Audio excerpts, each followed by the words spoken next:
Hello everyone, this is The Truth Amongst Us, coming at you with another video. In my previous video, which I uploaded this morning, remember when I said that there was no information regarding a possible anonymous benefactor for the citizen hearing on disclosure? I couldn't find anything on the subject.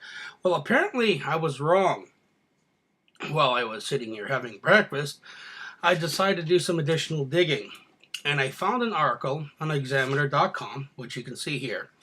It was posted on December 6, 2012. And the original source for this article was from the Herald-Tribune, Devoid blog. And I can go to that link in a minute. I had no idea this article existed. Apparently it must have fallen by the wayside last year for whatever reason, because the citizen hearing on disclosure project was still in the infancy stages. You know, people just overlooked this article. I'm not sure. The article is fairly lengthy, so I won't read the entire thing. It just talks about what they were doing at the time to prepare for it. But the interesting part of the article is right here. It says Devoid, the Herald-Tribune, identifies an anonymous benefactor as the source of the $1.1 million in funding for an event that promises to renew the momentum of previous initiatives pioneered by Dr. Stephen M. Greer's 2001 Disclosure Project press conference, Leslie Kean and James Fox's 2007 conference on UFOs, and Robert Hastings' 2010 UFOs and Nukes press conference, all held at the same Washington venue.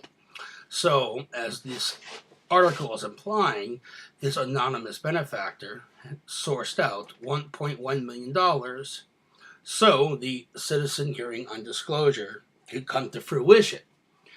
Now, from what we are being told by the Paradigm Research Group, they spend close to $1 million, to organize the disclosure hearing, including hotel rooms, the ballroom, paying for the congressman to be there, flying out the witnesses, so on and so forth.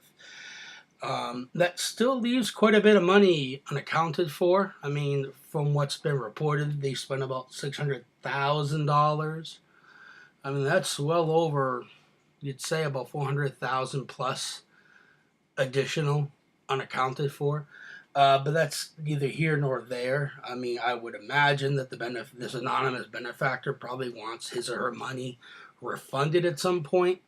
So in that case, when PRG states that they have bills to pay, maybe they're referring to this benefactor wanting their money refunded at some point. But there is some information out there regarding an anonymous benefactor, even though I did have to dig for quite some time. This article here by the examiner.com, and then of course the original source here, originally posted on December 5th. And the article here is slightly different, but it basically outlines the same thing, discussing Stephen Greer's 2001 disclosure hearing, and then it goes into details regarding, what the disclosure hearing that we just saw would be about. It does again mention the benefactor, the anonymous benefactor. But what's most curious is that Stephen Bassett of the Paradigm Research Group did actually comment. And you can see his comment right here. And I just want to make a few clarifications. And it's funny, too, because listen to this. This is Stephen Bassett, and he says, clarifications. I don't think checkered cast is a fair description of the May 9th, 2001 witnesses. 2.